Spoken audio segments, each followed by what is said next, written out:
Y justamente sobre esa información preliminar, por decirlo de alguna manera, que ha encontrado la Policía Nacional, que han denunciado algunos candidatos, quisiéramos hablar qué pasa con esa información, porque eso debería ser cruzado, coordinado con el CNE, que debería estar pues al pie del cañón para poder detectar cualquier acción inusual en torno al financiamiento de campañas electorales. Ahora, no estamos hablando solamente de dinero sucio. Hay gente que tiene mucho dinero también, que puede ser dinero que se puede justificar, pero que tampoco debería estar siendo invertido en exceso en esta campaña electoral. Marcelo Espinel, subdirector de la Fundación Ciudadanía y Desarrollo, también está haciendo seguimiento a este tema y pues ha encontrado algunas novedades. Marcelo, buenos días, bienvenido. Janet, muy buenos días, un cordial saludo a tu audiencia. Pues sí, desde Fundación Ciudadanía y Desarrollo hay algo que siempre hemos sostenido, Janet, y es que la génesis de la corrupción se encuentra en dos lugares: en la contratación pública, como conversábamos contigo hace un par de meses atrás, pero sobre todo en el financiamiento de la política.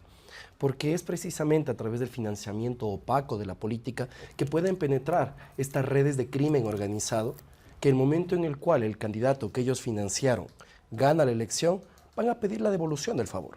Pero la devolución del favor no la piden a través de la asignación de contratos, sino a través de que el Estado se haga de la vista gorda en el control, que no se controlen las fronteras, que no se controlen los puertos y aeropuertos, o incluso que no se controlen las cárceles.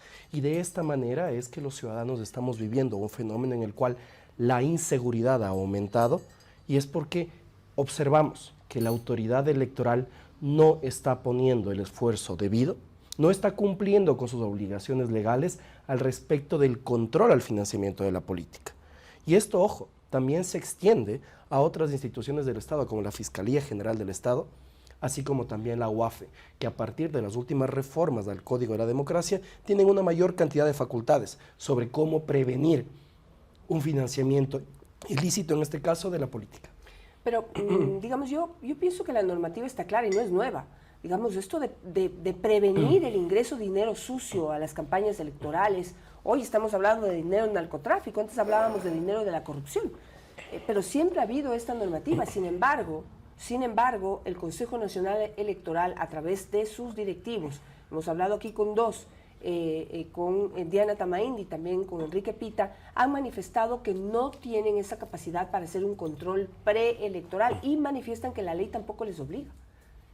¿Qué podemos decir ante eso? Porque pues estamos realmente de manos cruzadas. Bueno, sin duda que la ley es perfectible. Apenas tuvimos estas reformas en el año 2020 que permitieron aumentar las facultades de control durante el proceso electoral, no este control preelectoral del financiamiento de los partidos políticos. Pero hay otra arista, Janet. Y nosotros este día jueves vamos a presentar un informe en el cual vamos a tratar de identificar cómo se financió y en qué se gastó el dinero durante las elecciones seccionales de 2023 en Quito, Guayaquil y Cuenca. Y uno de los primeros hallazgos es que hay una gran cantidad de partidos políticos que no presentan sus informes. No nos dicen de dónde viene el dinero con el cual se está pagando las campañas, no nos indican, como determina la ley, quincenalmente en qué están gastando el dinero. Incluso hay cosas peores, Janet. Campañas que claramente fueron millonarias y en la cual los candidatos y las organizaciones políticas reportan que gastaron cero. Ojo, de autoridades electas. Ya. ¿Cómo es posible que una autoridad electa, en la cual los ciudadanos podemos ver que se está gastando en brandeo de camisetas, que se están alquilando chivas, que existen cierres de campaña, digan que no gastaron un centavo en campaña? Entonces, ¿quién está pagando eso? Ahí es en donde penetran las mafias de crimen organizado. Y el Consejo Nacional Electoral, que sí tiene atribuciones para controlar eso, tiene que determinar las sanciones. Es inaceptable, Janet, que, por ejemplo, cuando los ciudadanos pedimos información sobre los balances consolidados finales, que son reportes que tienen que hacer las organizaciones políticas hasta 90 días después de haber culminado el proceso electoral, el Consejo Nacional Electoral dice que no puede entregar esa información, que mientras ellos no la revisen y mientras ellos no la aprueben, eso no puede ser conocido por la ciudadanía. ¿Con qué propósito el Consejo Nacional Electoral está ocultando esta información? Es información pública. Los ciudadanos tenemos el derecho a conocer cómo se financia la política en el país y también los medios de comunicación poder analizar esta información precisamente para poder generar este ecosistema de control. Bueno, lo que en primera instancia se nos viene a la cabeza que hay es que puede haber algún tipo de complicidad. Lamentablemente, pues se nos viene a la cabeza esa sospecha. Pero probablemente lo que ocurre es que hay un grado altísimo de ineficiencia, de inoperancia en el Consejo Nacional Electoral y probablemente no han hecho ese trabajo porque pues no saben, no sé si no saben cómo hacerlo o no tienen con quién hacerlo. ¿Qué estará pasando? Sin duda es preocupante. Nosotros empezamos a hacer este análisis a partir del mes de junio, que es cuando se cumplían los 90 días, y accedíamos a las páginas web de las delegaciones provinciales electorales. Pichincha, Guayas y Azuay, que fue nuestra muestra. No había la información.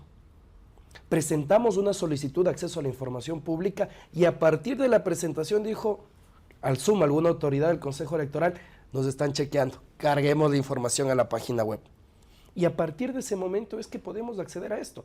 Hay ineficiencia, hay incumplimiento de la ley, no solo por la autoridad electoral, sino también por las organizaciones políticas.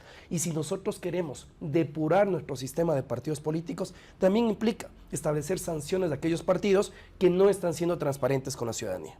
Podemos, no sé si nos puedes adelantar, sé que el informe lo van a presentar completo este jueves, si no me equivoco, pero ¿nos podrías adelantar algún detalle de alguna de las organizaciones sobre las que se han encontrado irregularidades? Por ejemplo, que declaran que no han gastado un centavo en campaña electoral cuando, pues, a vista y paciencia, pues, fuimos testigos de ver mucha inversión. Y esto, pues, no solamente a vista, redes sociales, videos, noticieros, propaganda, es decir, las evidencias deben ser un montón.